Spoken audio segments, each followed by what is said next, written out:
तो good evening all. आज हम कॉन्स्टिट्यूशन ऑफ इंडिया भारत का संविधान का पहला मॉक टेस्ट करने जा रहे हैं। और ये सीरीज है, ये आपकी लेक्चर स्क्रीनिंग का जो सिलेबस है उसको लेके रखी गई है। ठीक है। कंटेंट कंप्लीट करने के बाद ही मॉक टेस्ट होना है, तो जो भी इस वीडियो को बाद में देखता है तो पहले आप लोग टॉपिक को पढ़ें अच्छे से, उसके बाद ही इस मॉक टेस्ट को करें, तभी आपको बेनिफिट मिल पाएगा। राइट।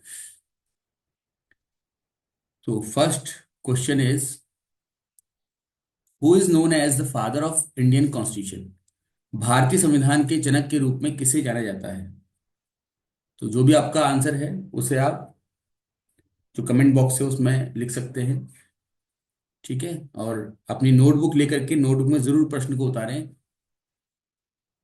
भारतीय संविधान के जनक के रूप में किसे जाना जाता है? Who is known as the father of constitution? तो पहले सोचने की कोशिश करें बिना ऑप्शन के, और उसको नोट करें। ठीक है। अगर याद नहीं आ रहा है तो ये रहे चार ऑप्शंस। बताएं इनमें से कौन सा सही है।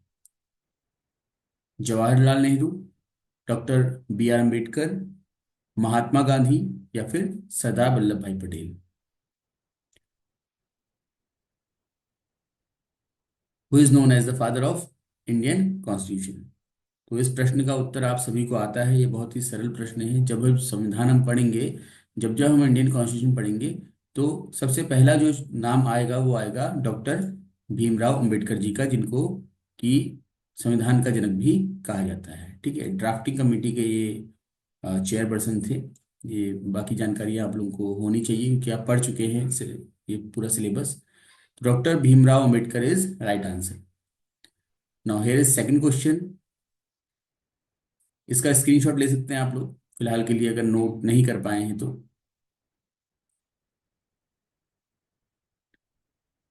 Second question is, the idea of the concurrent list is, sir, in the Indian constitution was borrowed from the constitution of which country? आप लोग जानते ही हैं कि भारतीय संविधान का निर्माण करने के लिए हमारे जो तात्कालिक जो विद्वान थे, असेंबली मेंबर्स थे, जिनको जिम्मेदारी दी गई थी, उन्होंने अलग अलग जो देश हैं उस समय के, उनका स्टडी किया, उनका कॉन्स्टिट्यूशन स्टडी किया, और उसके हिसाब से फिर जो जो उनको सही लगा उसको शामिल किया। ठीक। तो इसमें संवर्ती सूची का विचार किस देश से लिया गया है? ठीक है। आप जानते हैं कि अमेरिका से, ऑस्ट्रेलिया से, इंग्लैंड से, आयरलैंड से अलग अलग विचार लिए गए हैं, जिनमें से कॉन्करेंट लिस्ट का जो आइडिया है वो कहाँ से मिला, समवर्ती सूची का जो ये विचार है ये कहाँ से मिला था? तो बिना ऑप्शन देखे ही आप लोग इसको बता सकते हैं इसका सही उत्तर। ठीक है। अगर नहीं जहन में आ रहा है तो ये रहे चार ऑप्शंस। बताइए इनमें से कौन सही है। United state, Canada, United kingdom, जिसको इंग्लैंड भी कह सकते हैं आप, वैसे इंग्लैंड और इसमें अंतर होता है थोड़ा, पता ही होना चाहिए आप लोगों को, and Australia. Which of the option is right? इनमें से कौन सा एक विकल्प सही है? तो here is the right answer, option D, Australia. तो ऑस्ट्रेलिया से हमने कंकरेंट लिस्ट का जो आइडिया है हमारी कॉन्स्टिट्यूशन ने ये लिया था। ठीक है। आगे बढ़ते हैं नेक्स्ट क्वेश्चन की तरफ। Under which article of Indian constitution is the president of India elected? भारतीय संविधान में बहुत सारे अनुच्छेद हैं। कितने अनुच्छेद हैं ये भी प्रश्न आप लोगों के लिए है। आप लोग रिकॉल करिए। तो भारतीय संविधान के किस अनुच्छेद के तहत भारत के राष्ट्रपति का चुनाव किया जाता है? हमारे जो राष्ट्रपति वर्तमान समय में द्रौपदी मुर्मू हैं, 2025 में हम ये टॉपिक पढ़ रहे हैं फिलहाल। तो राष्ट्रपति का चुनाव होता है, आप लोग जानते ही हैं, लेकिन उसमें हम लोग जो पब्लिक है वो डायरेक्ट इन्वॉल्व नहीं हो पाती है ना। उसका जो प्रक्रिया है थोड़ी डिफरेंट होती है। उस प्रक्रिया को क्या कहते हैं ये भी आप लोग रिकॉल करिए। तो बहरहाल किस अनुच्छेद के अंदर ये बात लिखी गई है कि इस प्रक्रिया से राष्ट्रपति का चुनाव किया जाएगा, राष्ट्रपति होने के लिए क्या क्या अर्हता है, ये सारी बातें हैं। ठीक है, आपको पता होनी चाहिए। तो आर्टिकल 54, आर्टिकल 61, आर्टिकल 75, या आर्टिकल 52?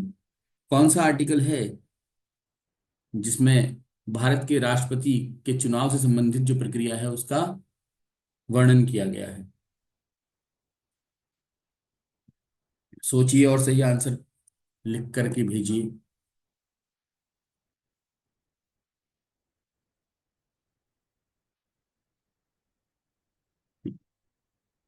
तो इसका जो सही आंसर है वो है ऑप्शन नंबर ए।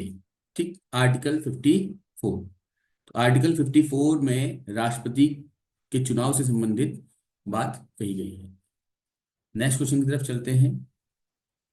आज के सेशन में टोटल 15 क्वेश्चंस रहेंगे, लेकिन सारे ही जो क्वेश्चंस हैं उसमें कोशिश की जाएगी कि आपके जो कॉन्स्टिट्यूशन का जो मेजर पार्ट है जो पूछा आता है एग्जाम में उनको शामिल किया गया है। सारे प्रश्न शामिल नहीं हो सकते, उसको हम आगे आने वाली जो हमारे क्लासेस होंगी उसमें डिस्कस करेंगे। ठीक है, तो ये सारे ही प्रश्न जो आप देख रहे हैं स्क्रीन पर, ये किसी ना किसी परीक्षा में आए हुए हैं।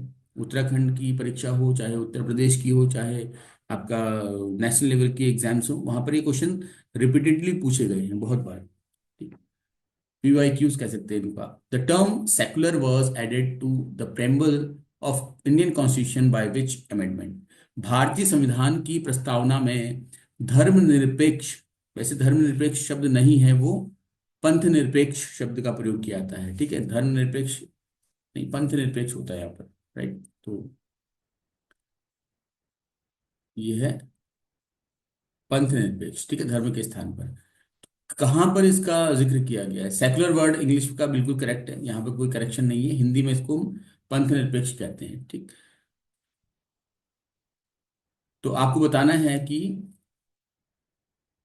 किस अमेंडमेंट में, बहुत सारे अमेंडमेंट हो चुके हैं वर्तमान समय तक, कितने टोटल अमेंडमेंट हो चुके हैं ये भी रिकॉल करिए और लिखिए अपने जो नोटबुक आपके उसके साइड में, कितने अमेंडमेंट हो चुके हैं।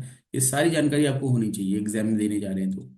ठीक, तो यहाँ देखिए आंसर आपके पास है, ऑप्शन है sorry, 42nd amendment, 44th amendment, 46th amendment या 52nd अमेंडमेंट।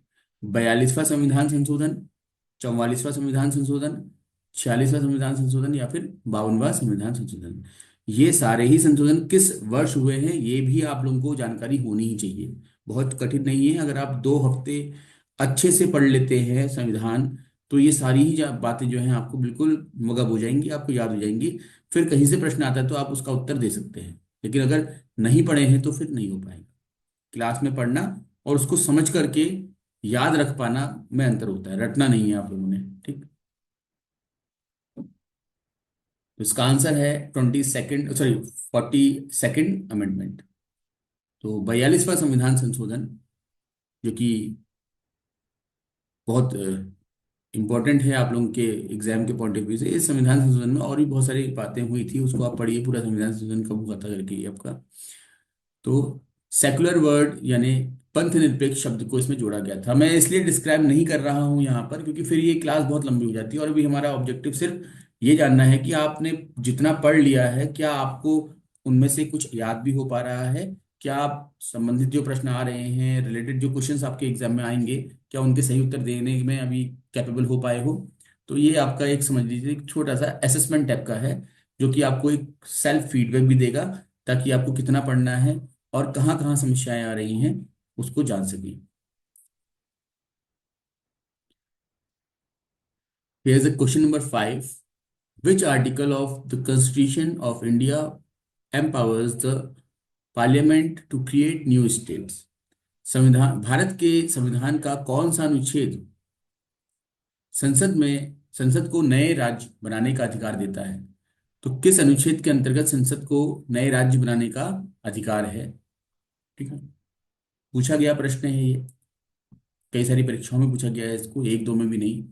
तो अनुच्छेद 2, 3, 4 और 5 में से कौन सा है,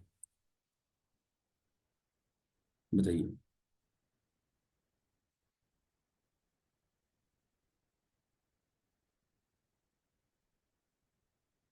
तो इसका सही उत्तर है अनुच्छेद number 3, option B, article 3 is right answer. तो जिसने क्लास नहीं पढ़ी है अभी तक, या अभी तक संविधान पढ़ा ही नहीं है, क्लास नहीं पढ़ी है, मैंने थोड़ा गलत बोला कि क्लास में संविधान पढ़ा हो जरूरी नहीं है। ये हमने बहुत पहले से पढ़ा होता है, हम कई बार पढ़ चुके होते हैं हमने, अगर हम पढ़ा रहे स्कूल्स में तो वहां भी हमने जिक्र किया होता है इसका ना। तो संविधान तो एक ऐसा विषय है कि जो ऑलमोस्ट सभी को, चाहे वो क्लासेस कर रहा है या नहीं कर रहा है, जानकारी होती है। थोड़ा बहुत कहीं कहीं पर क्या है कि मिसकंसेप्शन होता है, उसके लिए थोड़ा डिस्कशन जरूरी है। ठीक। तो देख लीजिएगा इसका आंसर क्या है आपका, आर्टिकल नंबर 3। क्योंकि लेक्चर स्क्रीनिंग के लिए हम ये पढ़ रहे हैं तो वहां पर बहुत सिलेक्टिव होकर पढ़ना है, हमने सब कुछ नहीं पढ़ देना है।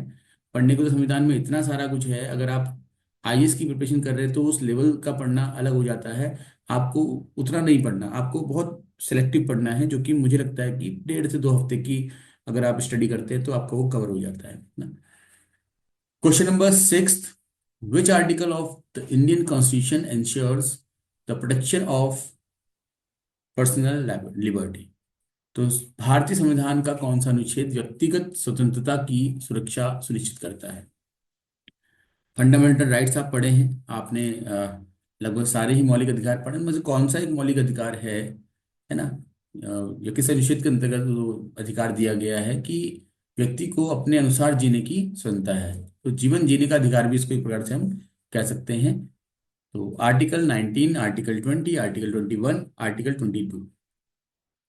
अनुच्छेद 19, अनुच्छेद 20, अनुच्छेद 21 और अनुच्छेद 22 में से कौन सा सही आंसर है, बताइए।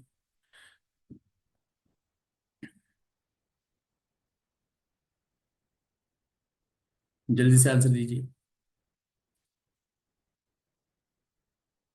तो ये रहा इसका सही answer, article 21, option number C. ठीक है, नेक्स्ट क्वेश्चन की तरफ चलते हैं हम। Who among the following is the author of the preamble of the Indian Constitution? निम्नलिखित में से कौन भारतीय संविधान की प्रस्तावना के लेखक है, किसने लिखी है भारत के संविधान की प्रस्तावना। ठीक है, हम भारत के लोग पढ़ते ना प्रेमबल, किसने लिखा हुआ, ये पूछा गया प्रश्न आपसे। अच्छा प्रश्न है, बहुत कम पूछा गया है परीक्षा में। एक बार ये शायद जहां तक मैं देख रहा था, ये उत्तराखंड के किसी एग्जाम में पूछा गया है, जो ग्रुप सी वगैरह का एग्जाम होता है। ठीक। यहाँ पर ये ऑप्शंस हैं, और इनमें से क्या एक आंसर है। और निश्चित रूप से ये प्रश्न एक ऐसा प्रश्न है जिसको हम बहुत ज्यादा ध्यान नहीं देते हैं। आर्टिकल्स तो हम सारे रट लेते हैं ना, हम राष्ट्रपति के, सर्वोच्च न्यायालय के, उच्च न्यायालय के, प्रधानमंत्री के लगभग सारे अधिकार वगैरह पढ़ लेते हैं, आर्टिकल याद रहते हैं, लेकिन ऐसी बातें छोटी छोटी सी हम दिमाग से निकाल लेते हैं अपने। तो प्रस्तावना का लेखक कौन होगा, किसने लिखी है प्रस्तावना, तो ये आपके ऑप्शंस हैं। जवाहरलाल नेहरू, डॉक्टर भीमराव अम्बेडकर, महात्मा गांधी एंड के एम मुंशी। तो इनमें से कौन एक सही उत्तर है, तो ये रहा आपका सही उत्तर, के एम मुंशी। ठीक है, option number D is right answer, K M Munshi was the author of preamble of Indian constitution. Next question की तरफ चलते हैं। Question number 8, which of the following articles of the Indian Constitution gives the power to the president to issue ordinance? जो अध्यादेश आता है ना, अध्यादेश तो आप जानते होंगे, आपको जानकारी होगी ही। तो भारतीय संविधान का निम्नलिखित में से कौन सा अनुच्छेद भारत राष्ट्रपति को अध्यादेश जारी करने की शक्ति देता है।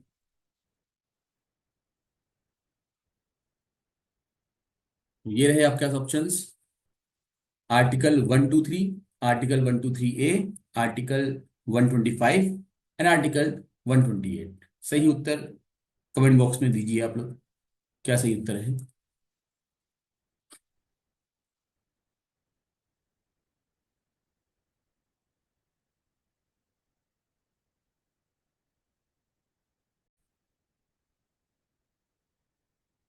तो इसका सही उत्तर है आर्टिकल 123। ठीक है, तो option A is right answer. आगे बढ़ते हैं। Question number 9, in which of the following cases did the supreme court of India rule that the basic structure of the constitution can not be amend. निम्नलिखित में से किस मामले में भारत के सर्वोच्च न्यायालय ने फैसला सुनाया कि संविधान की मूल संरचना में संशोधन नहीं किया जा सकता। बहुत ही इम्पोर्टेंट ये डिस्कशन है, और बहुत इंपॉर्टेंट ये वर्डिक्ट है सुप्रीम कोर्ट का, जो कि अमूमन लगभग सारी ही परीक्षाओं में पूछा भी गया है। ठीक है, तो ये तो इसके लिए ऑप्शन देने की आवश्यकता नहीं है, आप लोग को पता है, आप लोग इसका आंसर कमेंट करिए। आप डायरेक्ट नाम बताइए कि कौन सा वर्डिक्ट था। ठीक। जब भी आप संविधान पढ़ना शुरू करते हैं तो शुरुआत में ही वर्डिक्ट का जिक्र होता है हमेशा, चाहे कहीं पढ़े आप, वो जिक्र आपको देखने को मिल जाता है। तो ऑप्शन से आप क्या, Kesavananda Bharati case, Golaknath case, Minerva Mills case, और शंकरी प्रसाद केस, इनमें से क्या आंसर? सभी को पता है कि इसका उत्तर क्या आपका option number A, Kesavananda Bharati बनाम भारत सरकार, ये केस आपका है। ठीक है, इसको आप देख सकते हैं यहाँ पर। सुप्रीम कोर्ट ने यह आदेश दिए थे कि भारत की जो मूल अ, संरचना है उसका हम संशोधन कभी नहीं कर सकते। संविधान में वर्णित जितने भी अनुच्छेद हैं उनमें हम संशोधन कर सकते हैं, और हुआ भी है, आपने देखा भी है ना। लेकिन जो मूल संरचना है, जो उसका एक कहें कि जिस्ट है, उसको हम किसी प्रकार से चेंज नहीं कर सकते। ठीक। नेक्स्ट क्वेश्चन है question number 10th। Which of the following articles of the Indian constitution deals with the distribution of legislative powers between the union and state? बहुत ही इंपॉर्टेंट प्रश्न है ये, ऑलमोस्ट सारे ही प्रश्न इंपॉर्टेंट है। भारतीय संविधान, लेकिन ये वो प्रश्न है जो हमने बहुत बार पढ़े होते हैं, है ना। अगर हम छोटी मोटी तैयारी कर रहे हैं तब भी हमको इन प्रश्नों के उत्तर होते हैं। एक एक दो प्रश्न इसमें थोड़ा सा मैंने ऐसे डाले हुए हैं जो थोड़ा सा अनकॉमन टाइप के हैं, बाकी सारे के सारे ऐसे हैं कि कोई बच्चा अगर क्लास 12th पास करके जनरल किसी पेपर की तैयारी कर रहा है तो उसको पता होंगे, है ना।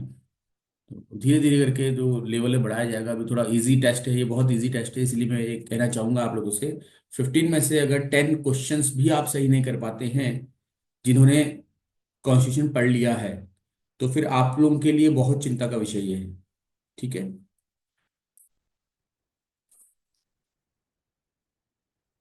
आर्टिकल 245, दोबारा से प्रश्न पढ़ देता हूं। भारतीय संविधान का निम्नलिखित में से कौन सा अनुच्छेद संघ मतलब कि केंद्र, सेंट्रल गवर्नमेंट और राज्य के बीच विधायी शक्तियों का विवरण वितरण से संबंधित है? ठीक है, तो कौन सा ऐसा आर्टिकल इनमें से जो कि यूनियन और स्टेट के बीच की जो पावर्स हैं उन पर उनके डिस्ट्रीब्यूशन की बात करता है? तो इसका आंसर है आपका आर्टिकल 246 के 246।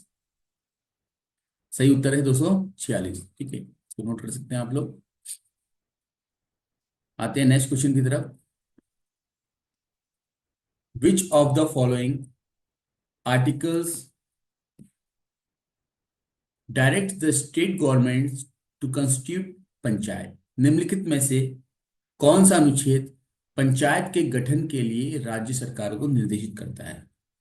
तो जो लोकल बॉडी गवर्नेंस होती है उसके लिए या पंचायतों के लिए कौन सा आर्टिकल है आपका, देखिए ऑप्शंस आपके पास हैं। Article number 33, article 40, article 48 and article 50।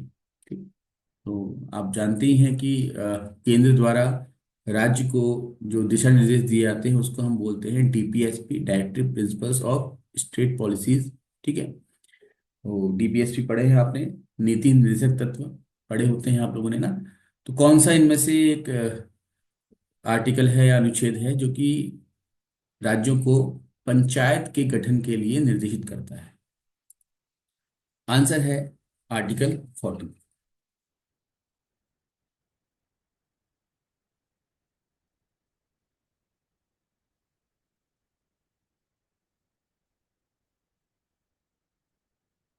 आगे बढ़े,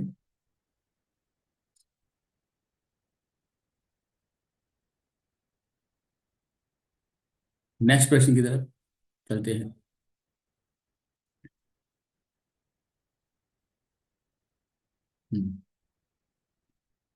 question number 12। When were the fundamental duties included in the constitution? संविधान में मौलिक कर्तव्यों को कब सम्मिलित किया गया? बताइए, सोचिए, बिना ऑप्शन के आंसर देने की कोशिश कीजिए। देखिए, आप में से जो भी बिना ऑप्शन देखे आंसर बता पा रहे हैं और क्लिक कर रहे हैं आपके माइंड में आंसर्स, तो समझिए कि आपकी जो प्रिपरेशन है बहुत बहुत अच्छी है। अगर आप लोग आंसर्स ऑप्शंस को देखने के बाद आपको आंसर्स याद आ पा रहे हैं तो सोचिए कि आपकी अब ठीक है, आपकी प्रिपरेशन है, हम कह सकते हैं कि। लेकिन ऑप्शंस को देखने के बाद भी अगर आप आंसर नहीं क्लिक कर पा रहे हैं तो समझिए कि स्थिति बहुत गंभीर है और आपको बहुत ज्यादा पढ़ने की आवश्यकता है। मैं फिर से कहना चाहूंगा कि अभी जो ये सेट है, पहला सेट है, इसमें बहुत ही सरल प्रश्न आपके सामने रखे गए हैं।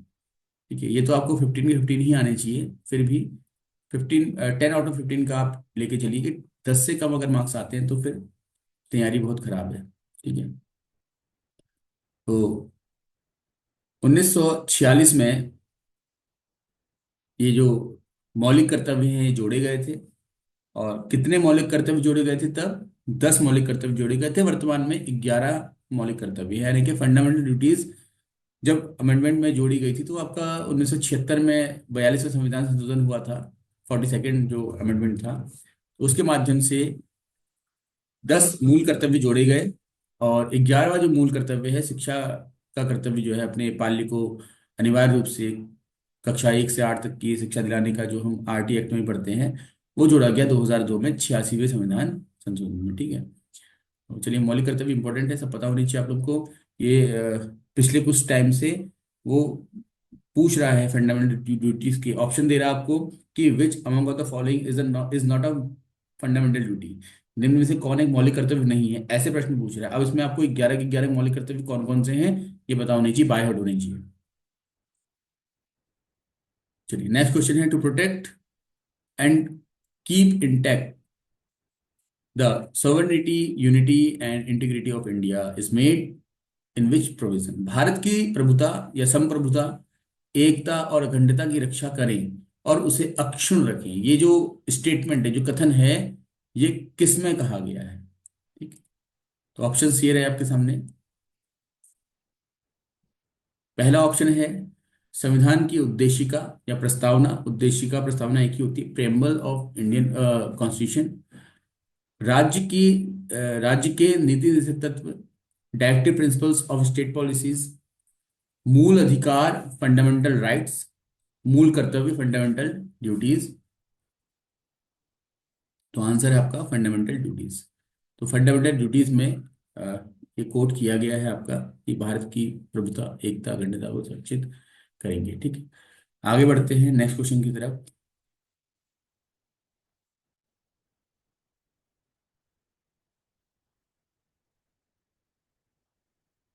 क्वेश्चन नंबर 14 की तरफ चलते हैं। विच of the following does not participate in the election of president of India. निम्न में से कौन भारत के राष्ट्रपति के निर्वाचन हेतु सम्मिलित नहीं होता है? बहुत अच्छा प्रश्न है। ठीक है, ऑप्शन है आपके पास, लोकसभा के निर्वाचित सदस्य, इलेक्टेड मेंबर ऑफ लोकसभा। ठीक, और या लोअर हाउस भी ऑफ पार्लियामेंट भी कह सकते हैं इसको आप। राज्यसभा के निर्वाचित सदस्य, इलेक्टेड मेंबर ऑफ राज्यसभा, या फिर इसको अपर हाउस ऑफ पार्लियामेंट भी कह सकते हैं। विधानसभा के निर्वाचित सदस्य, elected member of legislative assemblies of states. यहाँ पर राज्य लिखना जरूरी था, राज्य की विधानसभा के निर्वाचित सदस्य, क्योंकि देखो विधानसभाएं राज्यों में भी होती हैं और जो हमारी यूनियन टेरिटरीज है वहां पर भी होती हैं। तो इनमें से कौन है ना, जो भाग नहीं लेता है? लास्ट ऑप्शन आपके पास है, विधान परिषदों, राज्य की विधान परिषदों के निर्वाचित सदस्य, यानी elected members of legislative council. तो इनमें से कौन है जो राष्ट्रपति के चुनाव के समय भाग नहीं लेता है? आपने बताना है आंसर। तो इसका जो आंसर है वो ये रहा आप लोगों की स्क्रीन पर, विधान परिषदों के निर्वाचित सदस्य, elected members of legislative councils. ठीक, चलिए आगे बढ़ते हैं। लास्ट क्वेश्चन रहेगा आज की इस सेशन का हमारा ये, क्योंकि 15 प्रश्नों का ही टारगेट रखा गया था आज। आप लोगों को थोड़ा एक असेसमेंट आपका हो जाएगा कि कितनी प्रिपरेशन हो रही है, कितनी और आवश्यकता है करने की। ठीक है, उसके अनुसार फिर आप लोग करिए तैयारी। In which article of the Constitution is the provision of impeachment of the president mentioned? संविधान के किस अनुच्छेद में भारत के राष्ट्रपति के महाभियोग का उपबंध वर्णित है?